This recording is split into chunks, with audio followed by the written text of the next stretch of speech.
1 Timothy 5:1, and then I'm going to go over a few other things. I'll come back to look at it when I'm done.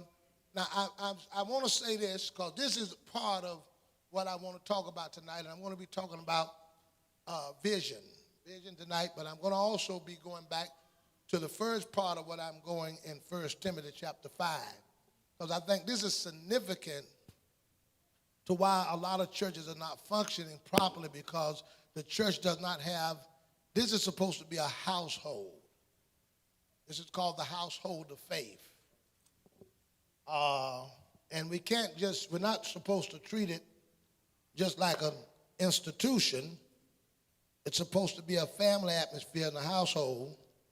Supposed to have mothers in it, fathers, sisters, brothers. That's how it's supposed to be. Y'all with me? And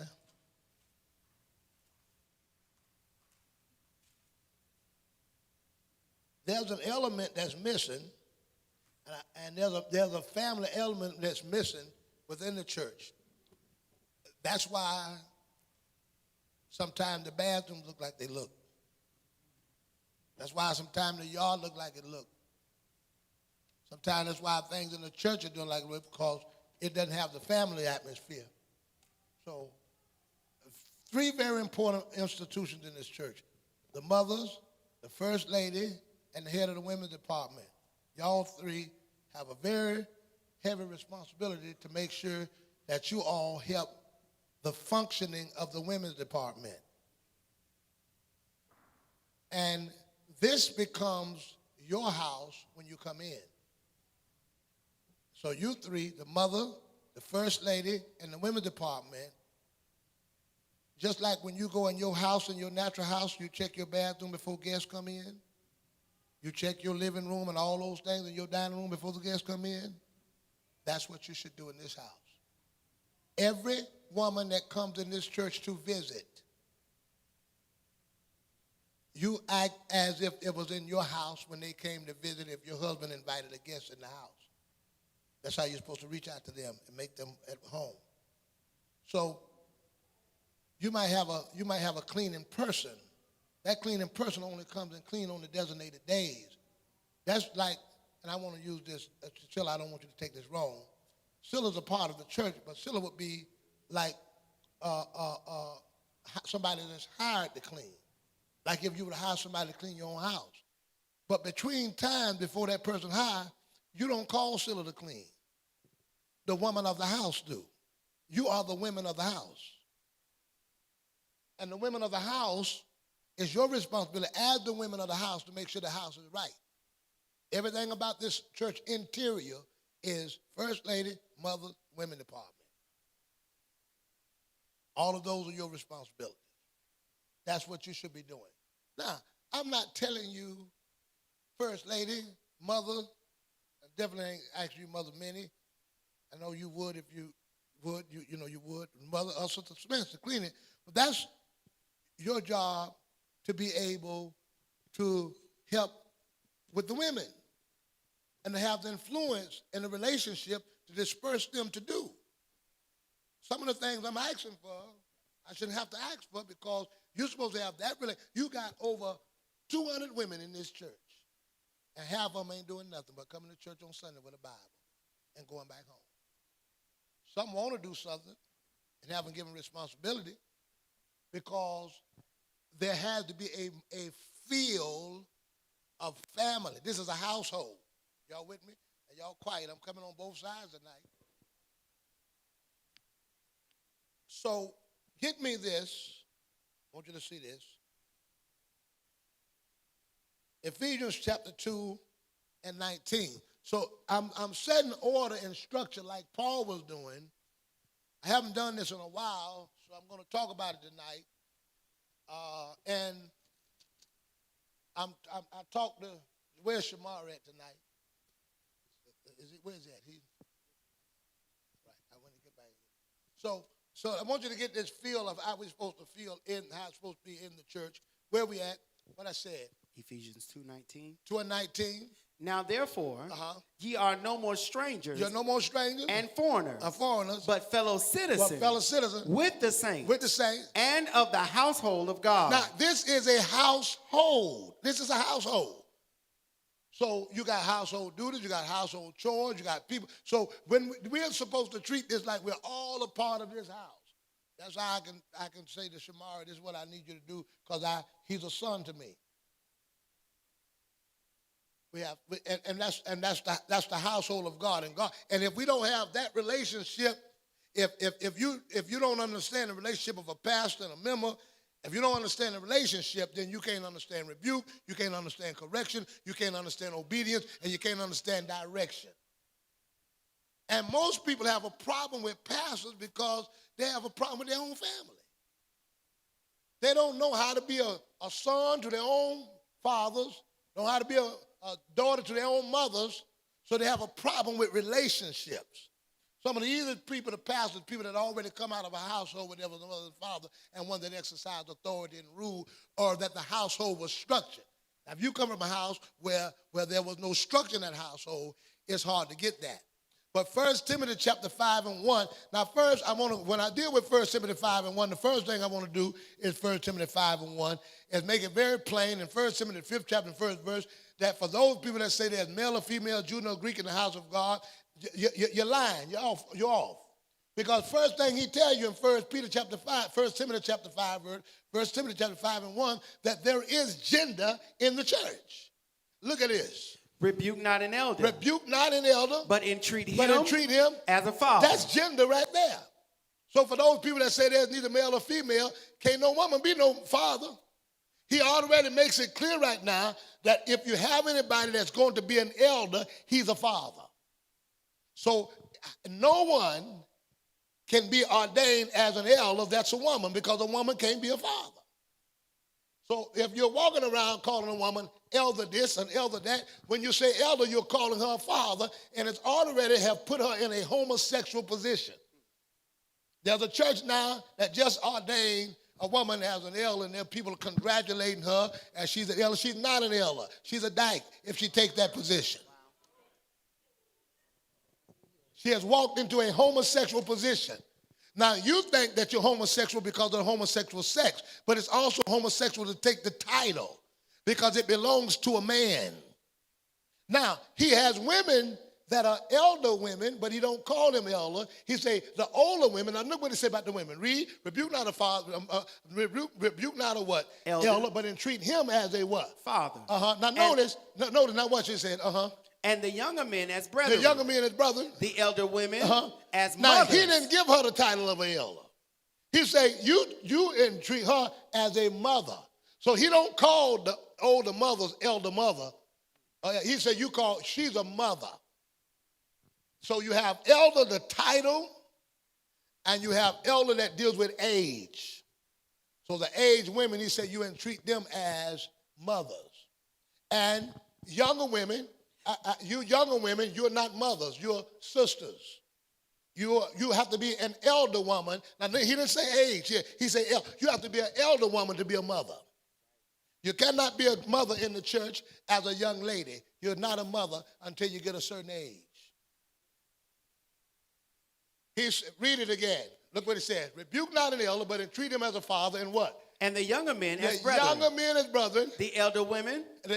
As mothers. I know some of you elder women, now as you get older, you don't want to be looked at as mothers. And this we got something. We got the elder ladies don't want to be called mothers, and we got the younger ladies who want to be mothers.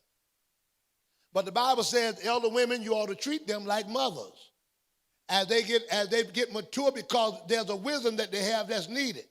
And we're living in a time now nobody want to be a mother. Nobody want to be that. And what's happening is because the mothers, they don't want to be mothers, ain't nobody to lead and guide the youth. Because they on the roller coaster together.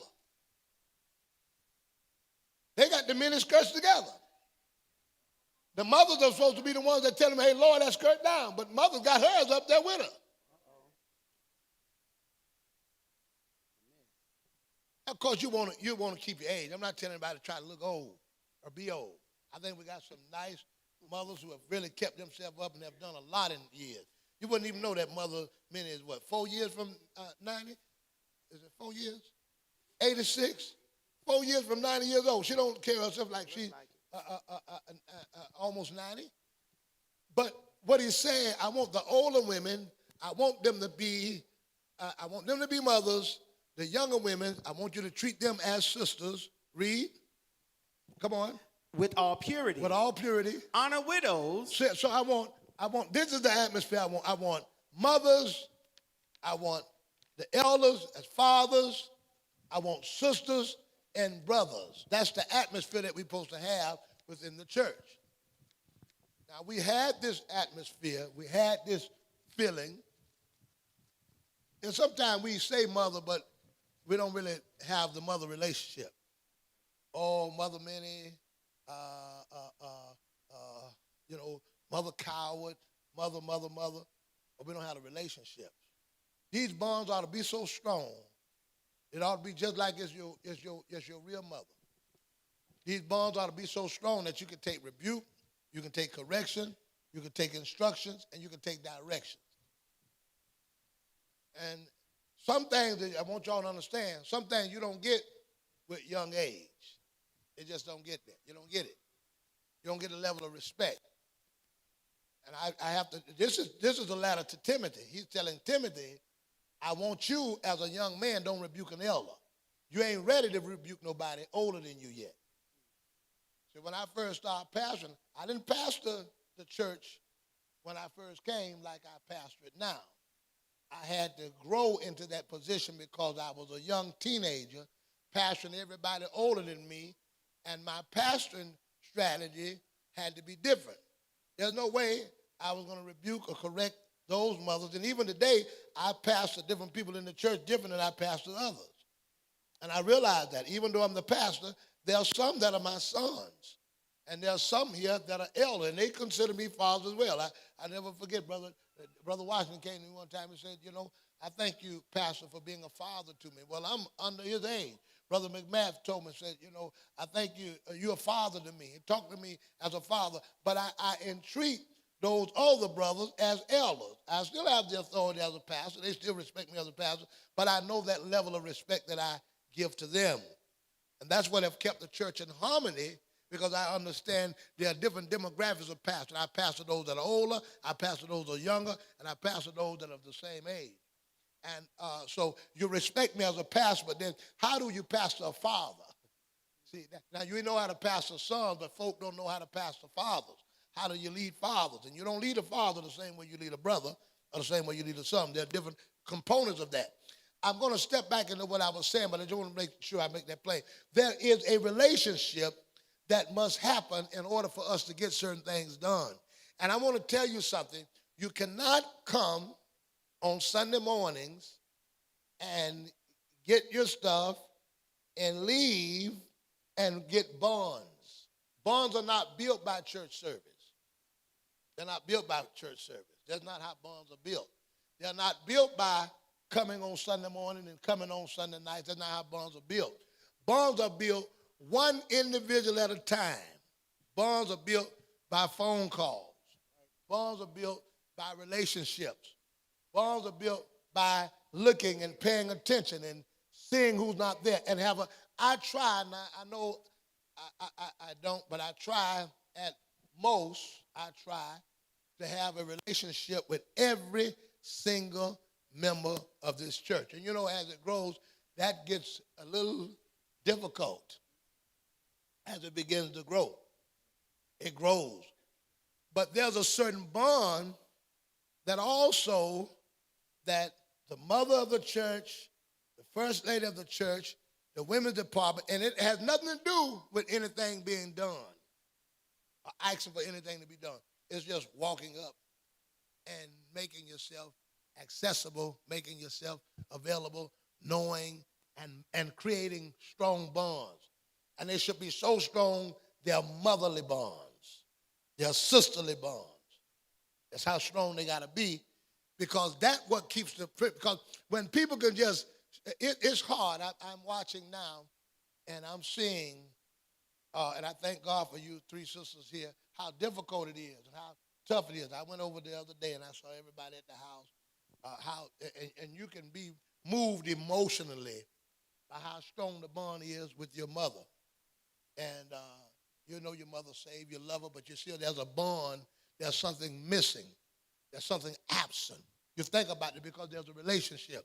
And what happens in times like this, you think about memories and relationships because that's all you got. But what do people have of you? What memories do they have of you? What can they go back and say we experienced together as a mother, as a first lady, as a women's department leader? What if something happened to you today, what bond would they lose? What would they cry about? What would they say they don't have? What did they say that they had or didn't have?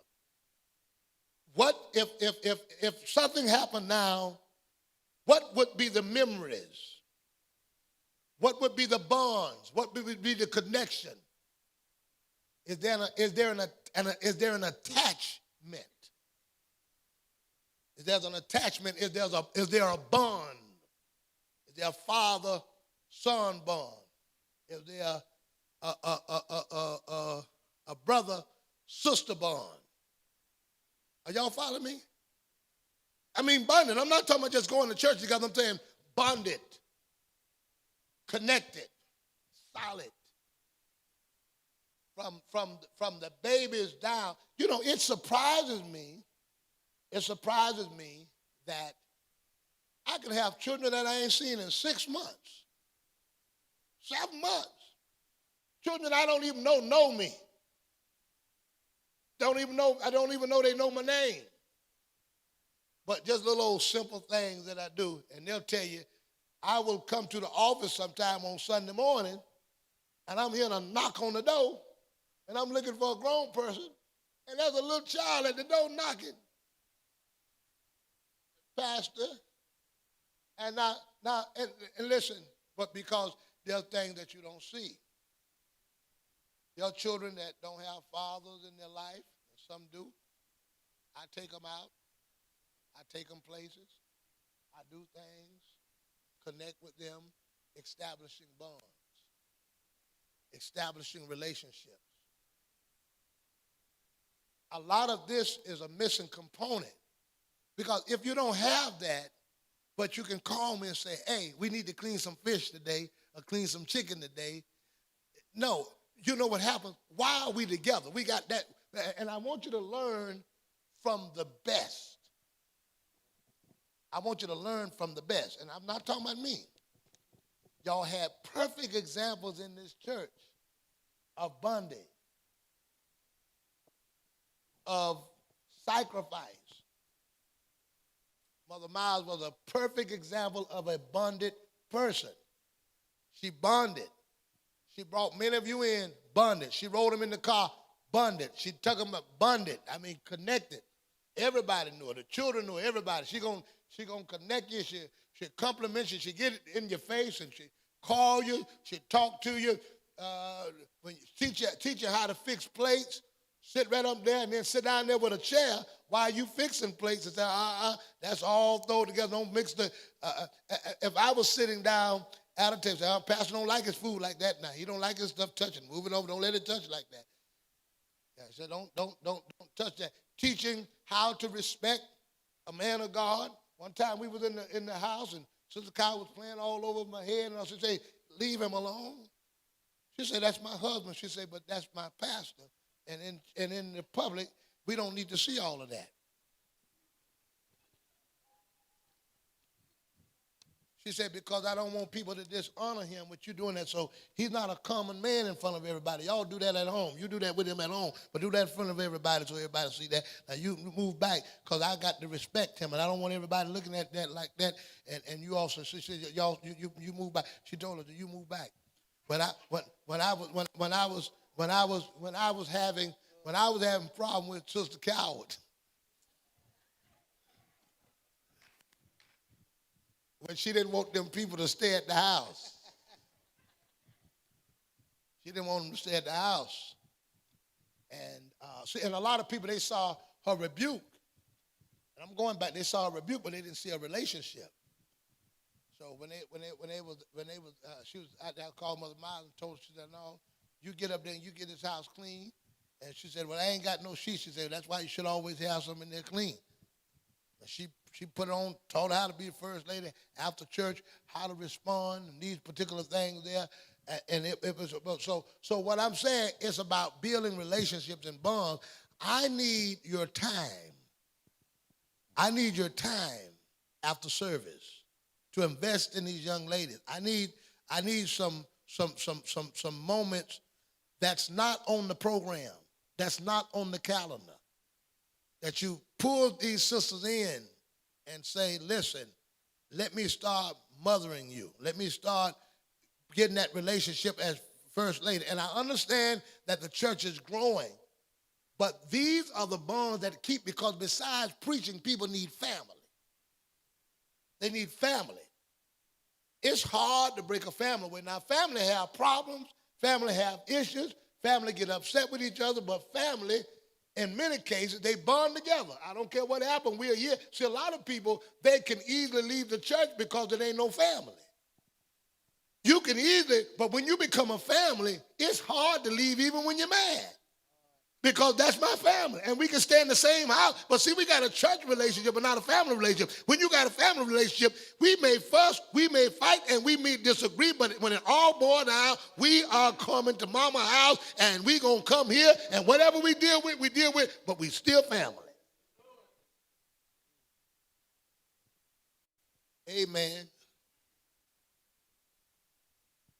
That's the glue. See, because you can be together, not glued together. See, the Holy Ghost brought them together, but the family glued them together. It glues it. It solidifies it. Are y'all with me? Somebody say hallelujah. Lift your hands up and tell God thank you. So let's start working on those relationships, and then fathers. Amen. And treat him as a father. So you got to establish fatherly bonds. I'm doing that now. And brotherly bonds, brothers and brothers. And so we don't always agree, and sisters don't always agree. But we're still in the family. We're still, see, if you got the Holy Ghost, it's just like blood. It's just like blood. We got blood. Our disagreement don't separate us from family, because the blood say we family. And when you've been born again, we are supposed to be, if we're born again, we're family. And they say blood is thicker than water, but spirit is thicker than blood.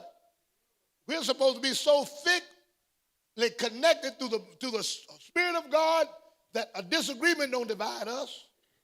And then see, I ought to have, see, that's why you got to have several relationships in the church. I found this out a long time ago, and that is you watch people who build relationship and isolate you from everybody else. And they only want a relationship, and your relationship with them is based upon you not having a relationship with everybody else. Because there are some people who build relationships with you and don't want you to have a relationship with anybody else. See, what happens is when you only have like your two little friends that you with, and you only have them, when you get mad with them, you're mad with everybody.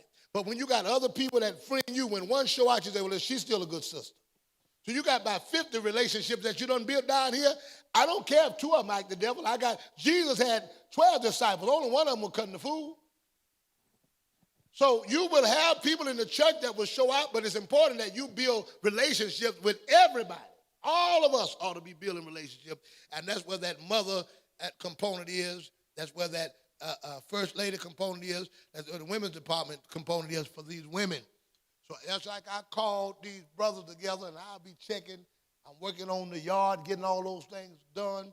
Then I need you all to start looking on bonding, building bonds, and going through and making sure. Now there ought to be, I want y'all to be having some meetings. There ought to be a beautification process. My responsibility is to preach, go out and build.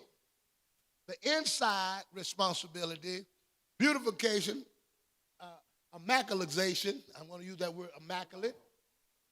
That's a new word. Sister Spence put that down. You still keep it up with that dictionary. Sister Spence used to have a dictionary she was making for me. You still making? You working on it?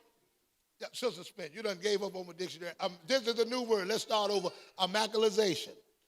Okay, so Sister Spence, Sister Cowart, Mother Minnie, I want y'all having a meeting together.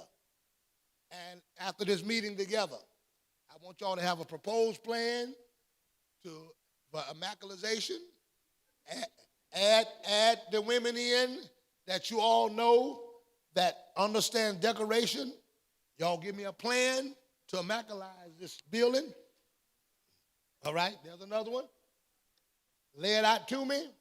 I want a plan for the bathroom. And then also have a relationship with the women that they know how to mother so the kids won't mess it up. Those are things that you have to do. Y'all, if y'all have to put somebody on patrol and see, we got a lot of people that are being saved in the church that come from the projects. Not the projects, some live right next to it. And they don't understand how to keep stuff. You all have to be, I done brought stuff back over and over and over and over and over again, and they go, oh, why they tearing it up? Why they tearing it up? Well, then you stop them from tearing it up. If you got to go there with them and settle them, I shouldn't babysit. Well, that's what we got people born again for. They are still babies in the spiritual realm. So yes, I got to babysit because they've been born again. So this is part of the responsibility. I got to raise up sons and got to work on those things there as well. Y'all with me, saints? I want to talk about vision. Go with me quickly to the book of Proverbs chapter 29 and 18. Proverbs 29 and 18. Let's say amen.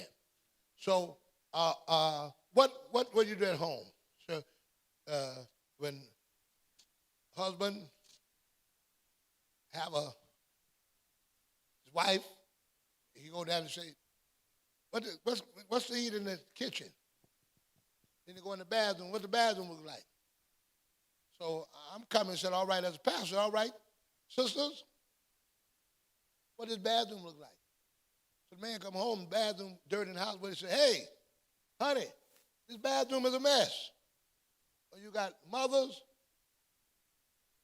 first lady, women's department.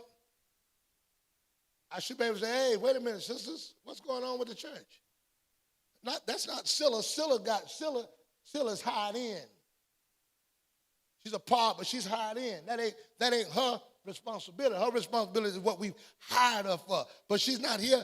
We have active church. We have Monday, Tuesday, Wednesday, Thursday, Friday, Saturday, Sunday, and if it's the 8th day, sometime we're here on that one. So now it's going to require, and it does not have to say, somebody said, well, it's a whole lot on us to have to do. No, it ain't. You got all these women. That's the part of the women. The women now is supposed to be dispersed and delegated and organized and constructed to do those things. And if they don't know how to clean, you say, some of them don't know how to clean. Teach them how to clean. That's the job, to teach them to do what they don't know. And if you don't know how to teach them, then grab some women and say, hey, listen, this is a cleaning class. This is what we want the church to be. This is how we take care of the church. And you'll see one of the kids cutting up. I ain't got no business coming from the pulpit while I'm preaching, and y'all saying, amen, pastor, and the children cutting up. How many years I've been telling y'all that? Somebody from the women's department, one of the mothers and ushers, you all as well, that got a nice attitude, walk over to the children and tell the parents. See, if you got a relationship with parents, you can tell the parents, listen, we know what pastor wants us to do. Let's put children quiet. Let me hold this paper. Let me hold what you're doing. Y'all sit down and behave. Move your seat if you have to and sit over there with them. That's about leading.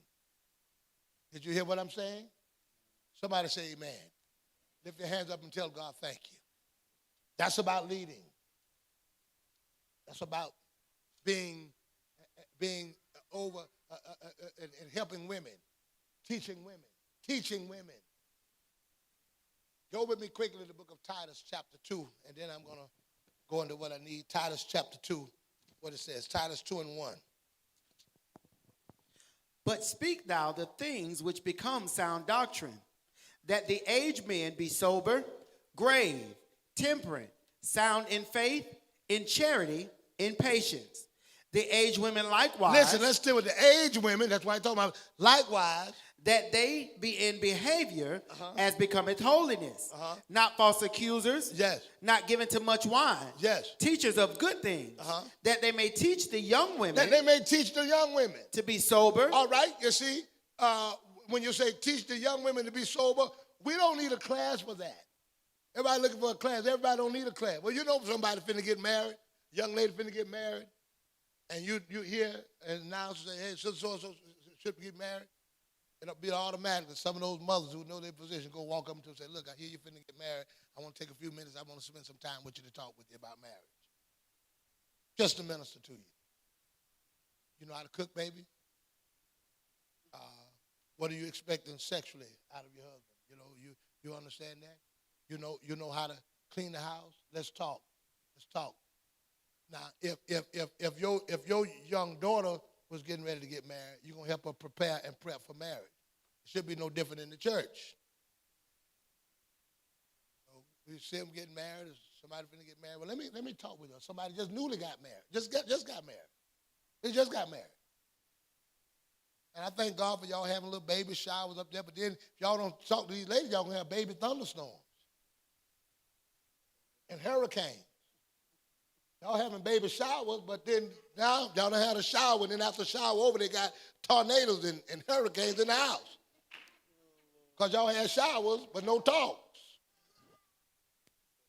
You know, y'all buy a whole bunch of stuff for the wedding and all this kind of stuff and get all this stuff all laid out, but ain't got no information and no sitting down and saying, okay, let me teach you.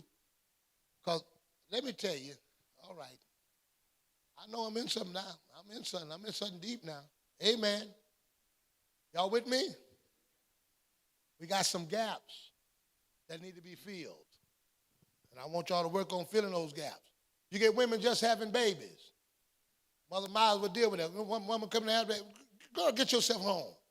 This 6 weeks, you going home somewhere. Well, mother, get on home. Your pores, your body's still open. Go get home somewhere. Well, you need women that, and hey, honey, how you going to do? You going to breastfeed the baby? How you going to do? You know how to do this? Talk to them, have communication. Teach them, guide them, help them. Teach them how to bond with their children. Some of them have postpartum and all that other stuff. Teach them how to bond with their children. Teach them how to be mothers. Teach them how to do this. Teach them how when the baby's whining, come do this and different things. And those are not things. See, let me tell you something. If I went to the dentist the other day, and the dentist is getting ready to work on my mouth, and I went back and I got good news. You know, I've been praying. I got good news. He told me, he said, Reverend. I said, well, I'm pastor. What you want me to call you? Reverend pastor? What do you want me to call you? Bishop? What? I said, well, you can call me pastor. You can just call me Clayton. He said, well, Clayton, I got good news for you. I said, what is it? He said, I'm going to get you got a few teeth there I got to extract, but I got good news. You can get braces. Praise God. I told him, I said, I'm going to go find that black boy that told me, I'm going to go find him. When I was talking with the dentist, we were talking. He said, listen, now you can get in the back. If you get something moved, you can get an implant. He said, but let me tell you the difference between an implant. He said, your natural teeth have ligaments, that little small tendons that are connected to your tooth. And when you pull that and you put an implant in, they don't connect because those ligaments know that tooth is an implant. They know it's not real. So it doesn't respond the same way to that tooth because your body knows that implant is not a real tooth. So he said, once I put it there, it has to be there permanent. So I got to make sure I get your mouth shifted first if I put an implant in it and then put it in there because once it get in there, it don't move naturally with the others. And your body knows that it's something that's foreign. People know when you're genuine. They know when you're doing stuff called pastors say do it. They know when it's only being responded. So I'd rather you be the person that get up and just go to somebody and spend time with them rather than me say, so after this meeting, if y'all go run into somebody and say, praise the Lord, I want to do this. You know that. They just doing that because Pastor just got on everybody Wednesday. Y'all follow me? Now, I'm saying this because a pastor cannot be successfully a pastor without a congregation that is incorporated with him and involved with him. And so far, give me the book of Proverbs 29 and 18. So far, the things that have happened in Bibleway has not happened just because of Pastor Cowart. I know, at Proverbs 29, 18, I know that for the average person, there's a whole lot that this church does and a whole lot that I'm always bringing forth to the church to do. You always hear and do this, do this. I know there's a whole lot.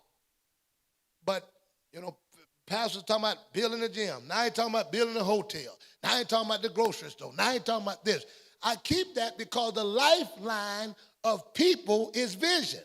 The heart, if a church has no vision of something to do, it dies. The Bible says in Proverbs chapter 29 and 18, so I constantly keep vision because that is the heart of a ministry. And even if you have some type of auxiliary, whatever you have, it is the heart of a ministry. Look, Proverbs 29 and 18, what it says. Where there is no Where vision, there is no vision, the people perish. That's why I keep stuff going, because if the church does not, and I've watched a lot of churches that they went to their climax and they have no more vision. They reach a place, a plateau, they're doing nothing else, and it dies.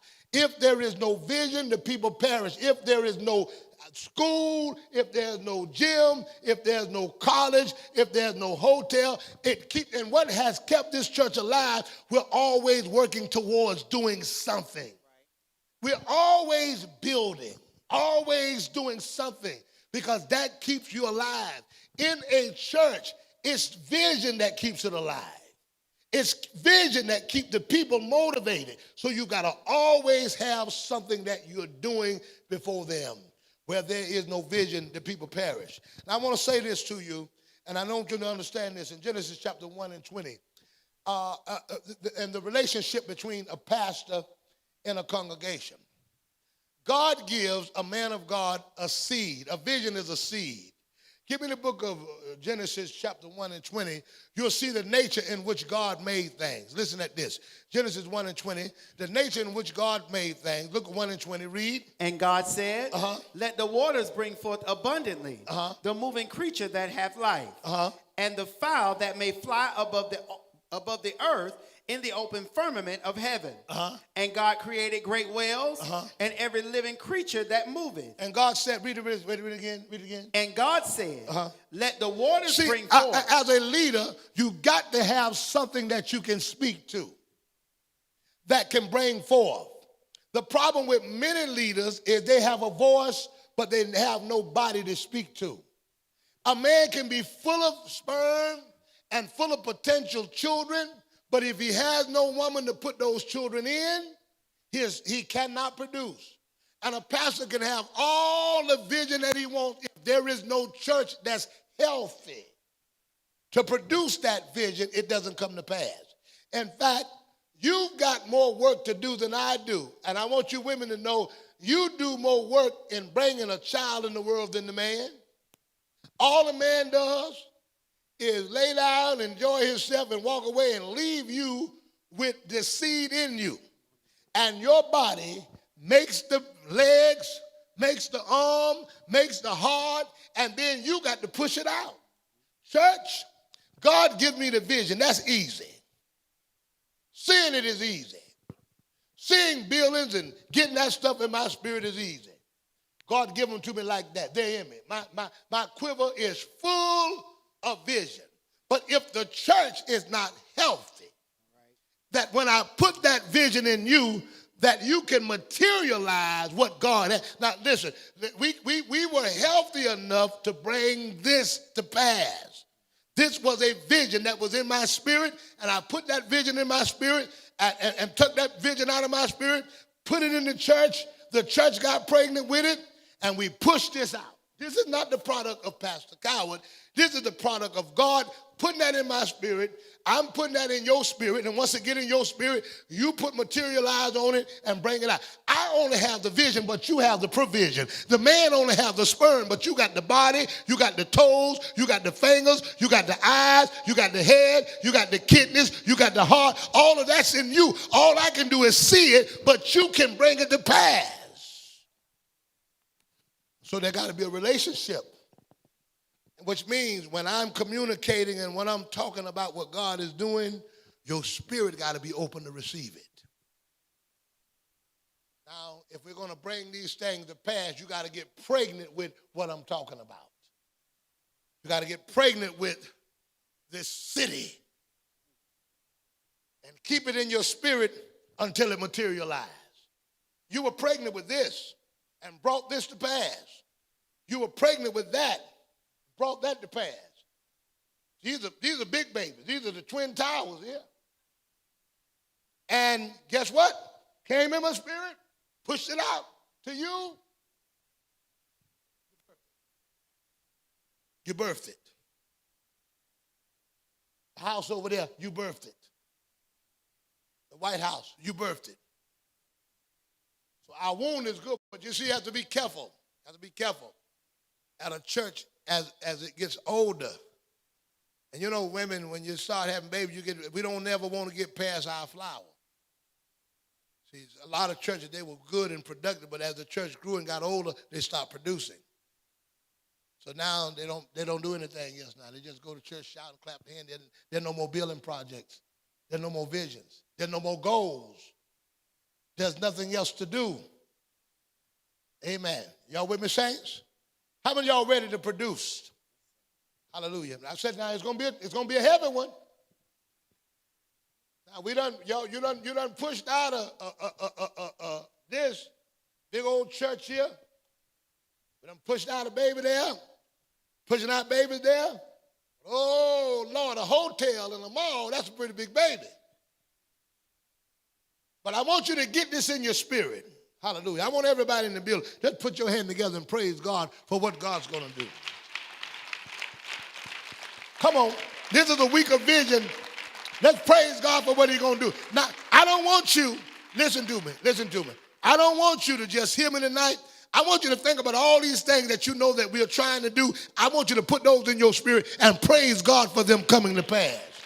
Get impregnated with it tonight. Come on, praise God. Get impregnated with it tonight. Give God the glory. Get impregnated with it tonight.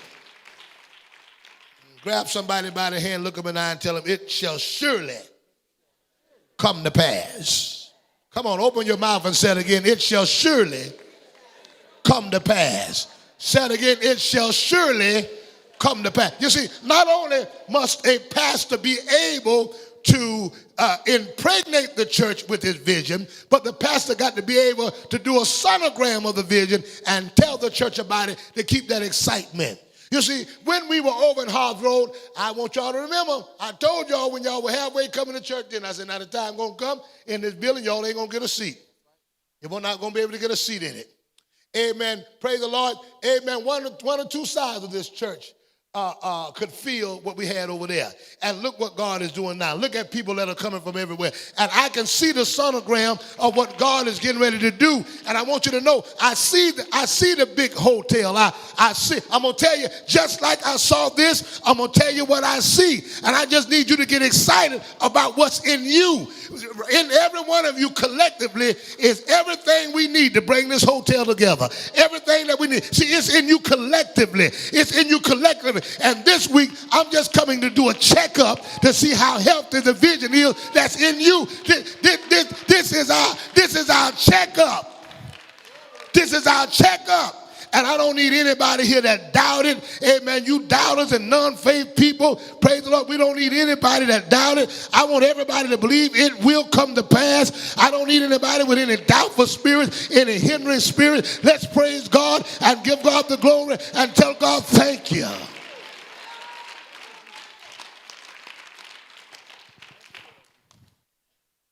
In Genesis chapter 2, Genesis 2, when God made man, he made a woman for him. Amen. You with me? 2 and verse 18. What it says. And the Lord God said, it is not good that man should be alone. It ain't good for man to be alone. I will make him an helpmeet for him. It's not good for a pastor to work alone. He needs a helpmeet too. In the work of the ministry, you are the helpmeet of a pastor. because we're helping together to bring to pass this vision. It's not good that man should be alone. I will make a help meet for him. And out of the ground, the Lord God formed every beast of the field. What did he say he was going to make? A what? Help me. Now watch what Paul said in Romans chapter 16 and 3. Romans 16 and 3. 16 and 3. Greet Priscilla. Greet Priscilla. And Aquila. And Aquila. My helpers my in Christ Jesus. My what? Helpers. My helpers. So just like Adam had a helper to bring forth to be fruitful and multiply, Paul now in the spiritual realm called Priscilla and Aquila his helpers. So what do pastors need? Helpers. There's a whole ministry in the church that's named after that. 1 Corinthians chapter 12.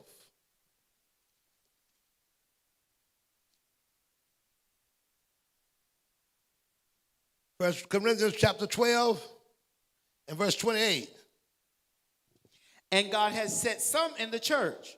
First, apostles. Apostles. Secondarily, prophets. Thirdly, teachers. After that, miracles. Then gifts of healing. Wait a minute. Gifts of healing? Helps. That's a ministry that we don't see. The ministry of helps. But it's very important.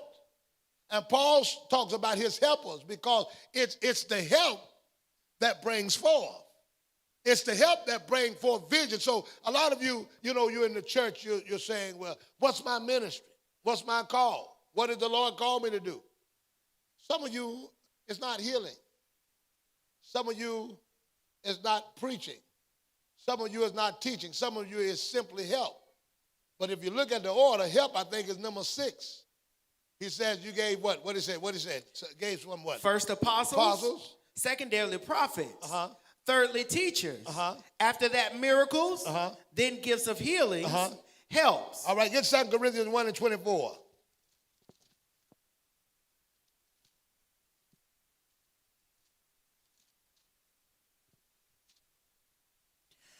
So I don't need you to just come to church. I want you to be a part of the church. Are you with me? Look what he says. Not for that we have dominion over your faith, but are helpers of your joy. Helpers of your joy. Are you with me? Now I want you to understand this. So it's the job of a pastor to not just put the word in you to live holy, but to put the vision in you to bring to pass what God has for this body of believers together. God has a design assignment for us together.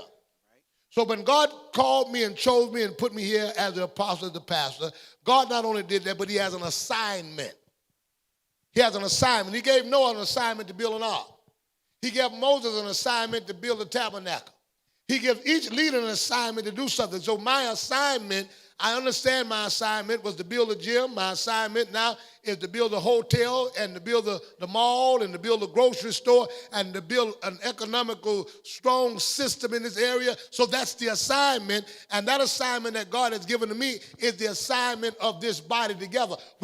Every one of us have a task and a responsibility to bring that thing to pass. So don't isolate yourself from it as if, that's what pastors do. No, this is what we're doing together. We are workers together. Somebody say hallelujah. Can we say praise the Lord?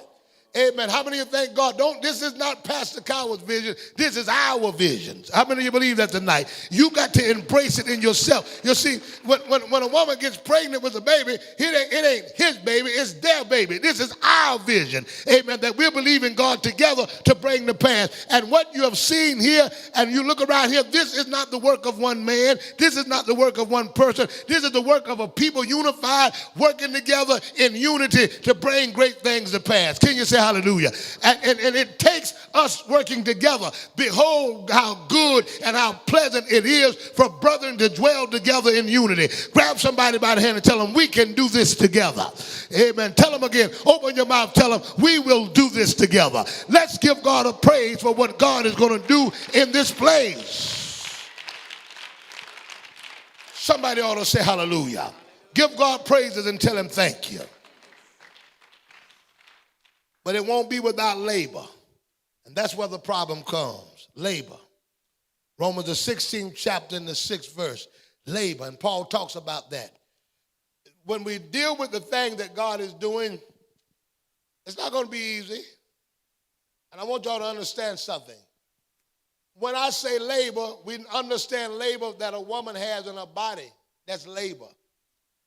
But then there's another word that's labor too. Work is labor.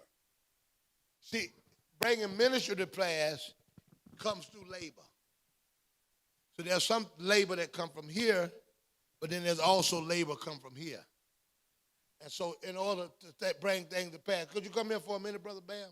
Come here a minute, Brother Bam, if you will. Come here a minute. You see, some of you all, every baby that's in here, it was brought from a woman's womb.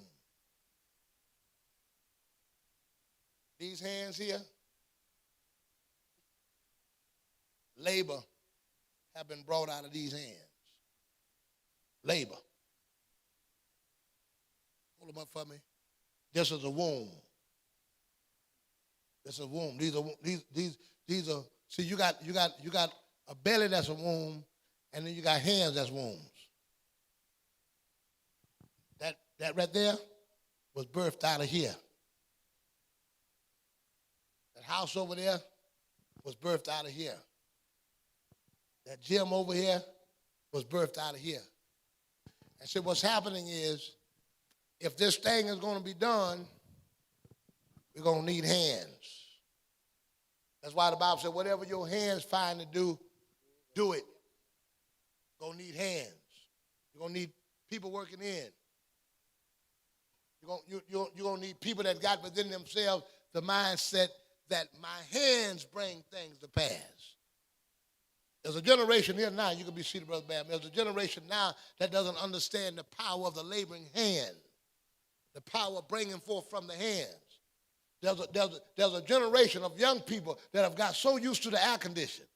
They got so used to inside. They don't understand the power of laboring hands, the power of bringing things to pass, and the power. You see, this building, we saved millions of dollars by the hand.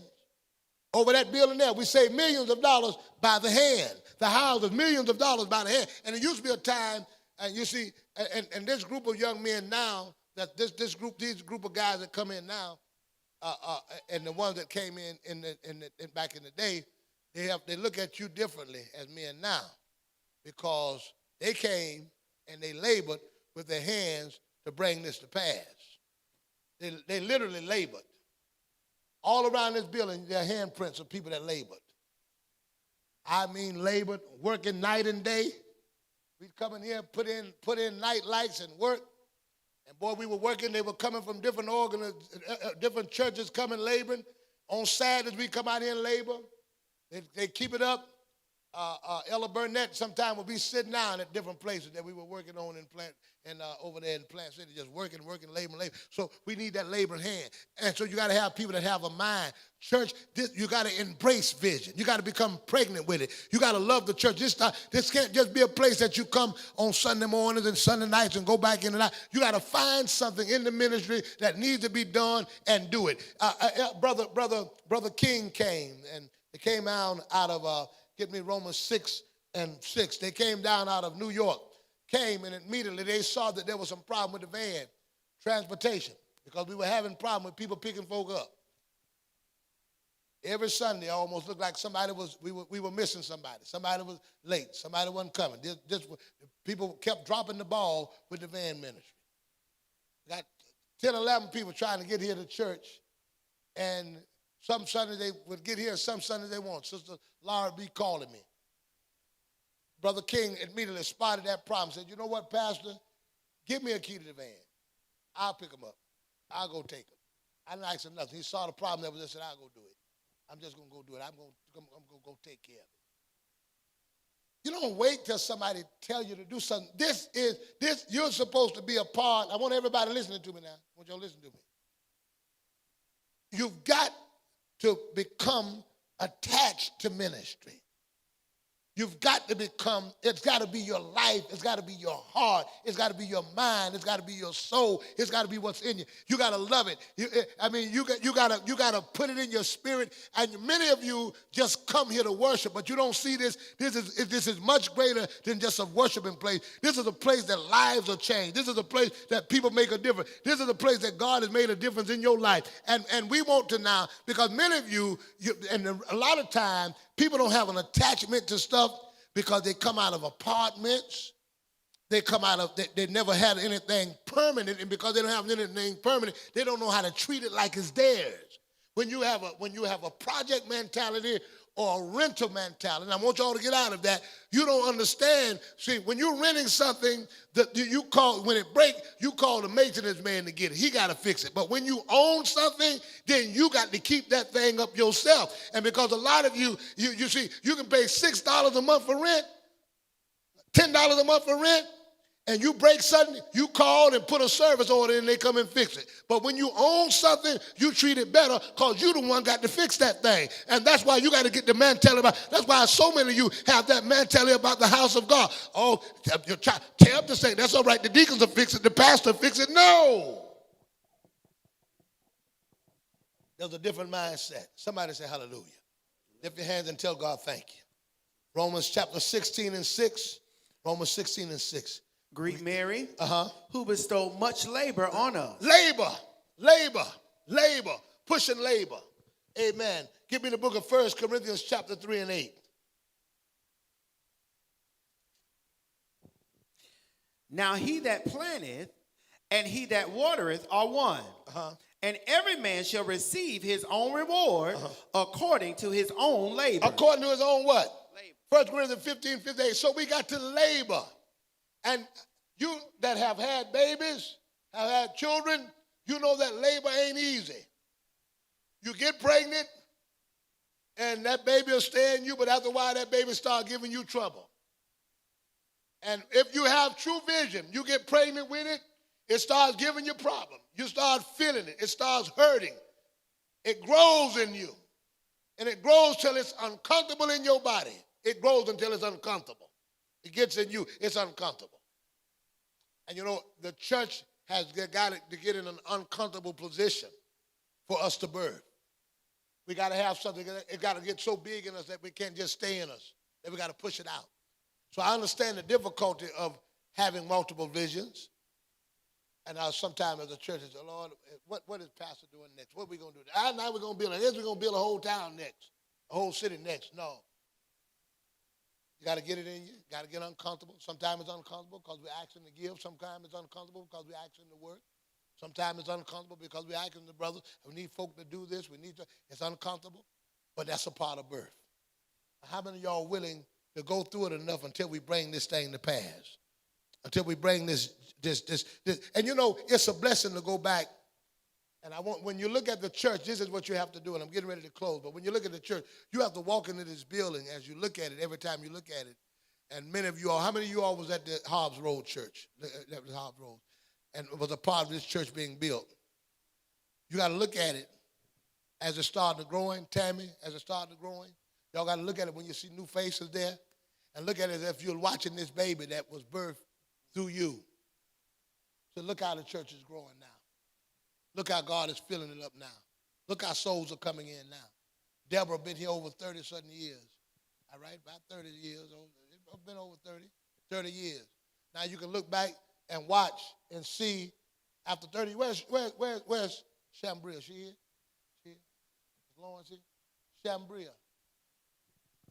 I call her Shambria. That's like her mom. That's Shambria. Now watch this. See, watch what you can go look back and look. It's you with you tonight. Your daughter's with you tonight. Your daughter's daughter with you tonight. And then you got your daughter's daughter's children with you tonight in the house of the Lord. That's 1, 2, 3, 4 deep. Just from you walking under a tent in Lakeland. And God blessing you. Now you got beside you 1, 2, 3, 4. All the way down. Come here, Lawrence, if you will. Come here, if you will. Come here. I'm closing. I want y'all to see that. Stand over there by your grandmother-in-law. Now, y'all know it wasn't long ago. Come here, Chambria. Come here, honey.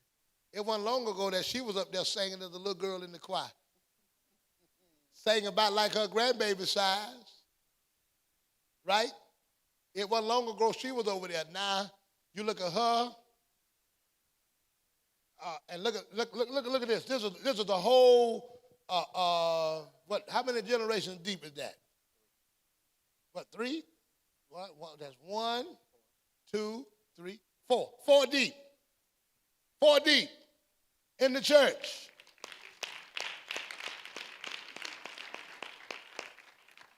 Now, you ought to be able to look around and see how God has prospered the church.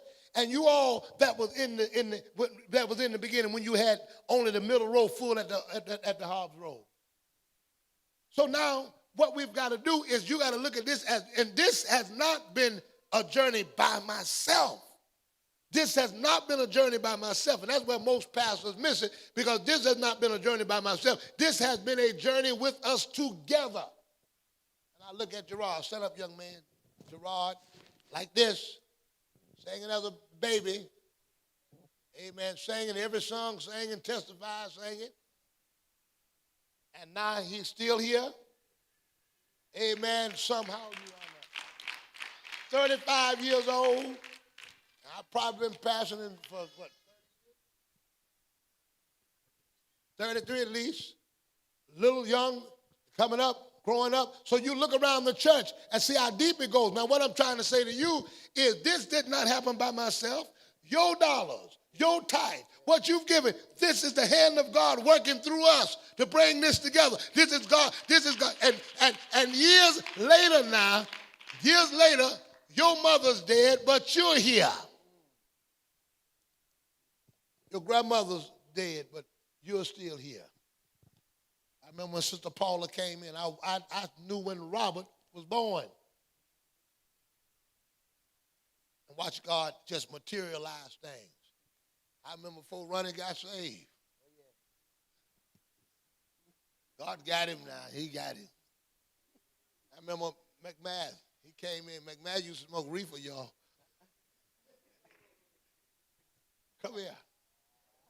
Yeah, he used to smoke reefer. God got him. Amen. He came in cool, had a little chain on. Coming in the church cool. The Holy Ghost got him.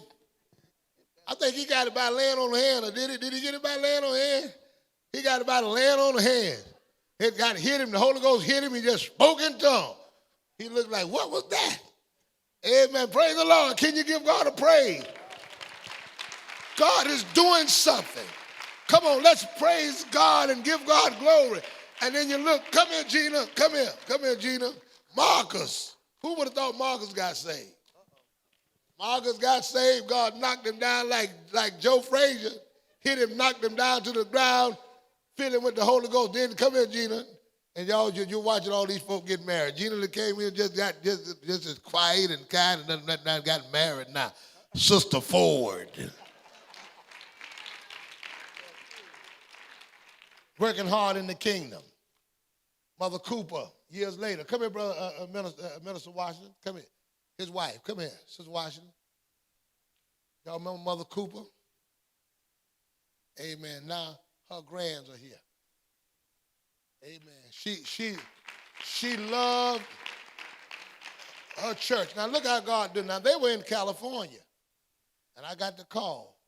And this is amazing, because this couple was so committed to getting to this church and ministry all the way from California. Said the Lord told them to get rid of everything and move here to come and help and be a part of the ministry. Come on, you ought to praise God. Now that God brought them in from California, now you don't know how important this story is. I'm talking. Now, and I want you to hear this. Now, Sister Taylor, I met her in Connecticut. I went down in Connecticut and went to preach. And I guess there was a spiritual connection. We had something spiritual connected. Sister Taylor, she fell in love with Bibleway, and her husband moved from Connecticut for the church. Nothing else. For the church. Moved for ministry. Came down. Her heart, she ready, her heart is ready. We finna shake up Mississippi. We finna shake it up. Look at Ebony, little Ebony. Now she doesn't come up. Grown lady Ebony. Look at all these. Look at their the Quintonites. Shirley, I remember when Shirley and them came in. Any of y'all remember that? Shut up, Shirley. Come here for a minute. All of the tribe of Quint, come. Come on. Come on, look at the tribe.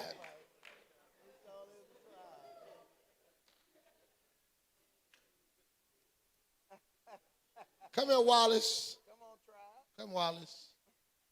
Alicia's not here. Come here, Wallace. Where Jude? Jude is here. Come here, Jude. Come here. Come here, Amelia. Is Alicia here? Come, Amelia and Alicia. Come here. I want y'all to see this. Come here a minute. I went to Cup of Eden today, too. Y'all got to stop skipping out on Cup of Eden.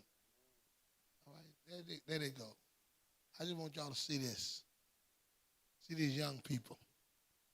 Amen. That God blessed. And I'm seeing my children's children come in. Now look at this. Look at these families. And what I'm saying is, you can see the vision, and it's families like this and young people like this that have made this church what it is. And I'm looking now and watching years later, this young man, he's taller than me now. I think he is really done got taller than me. Already taller than Quinn. Where Quinn at? He's right here. All right, he got car trouble. But look at these beautiful kids. I went today, it bled my heart good to go down there and sit down. And Alicia and her partners, restaurant, where they're sitting down eating. Amen. To see the wonderful things that they're doing, the blessedness of the Lord. So we can celebrate what God is doing in this church. We can celebrate how He's doing. And listen, I want y'all to hear this. It's people like you that's getting the job done. Thank God for diversity. You can be seated. Brother Reed, come here, Brother Reed, if you will. Come here. Thank God for diversity. The Lord has blessed us. We got white members, black members, Hispanic members, short members, tall members, skinny members. We just members. But thank God for Brother Reed working on the gardening area. Thank God for Cooper, backsliders that came back to the Lord, was a child in the church and come back. Thank God. Somebody's hallelujah. Let's celebrate everybody. Let's celebrate what God is doing in Bibleway. Let's praise God for what He's doing. It's coming to pass. It's coming to pass. It's coming to pass. Let's praise God. It's coming to pass. It's coming to pass. And I need somebody that believe in the ministry of this church and believe in what God is doing. I'm getting ready. I just wanted to have a reflection of those things that God is doing. I'm getting ready to receive our offering. I want you to, in this next few days, I want you to pray really hard and put in your spirit prayer for the rest of what God is getting ready to do. I believe that God is getting ready to send us everything we need to get the job done. How many of you believe that? Why don't you join somebody's hand with you right now? Put their hand together and join them. And I want you to lift your hands in the air right now while they're joined. Write the vision, make it plain. While they're joined, I want you to start right now praying. Open your mouth and pray with me. I don't want anybody not praying.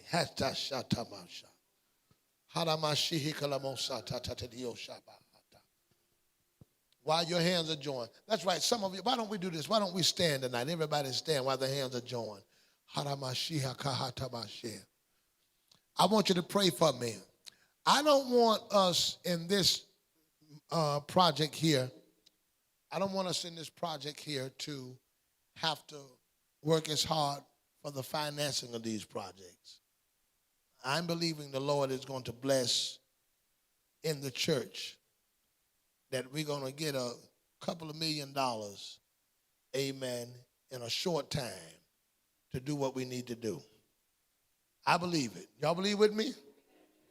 Y'all believe with me? I believe tonight there's enough power to pray that in here. I believe there's enough power in here to pray that in here. I feel it. The womb is ready. Let's pray right now for God to send an increase. Everybody, let's pray for God to send an increase. Open your mouth and pray with me. Asha. Hanamashia.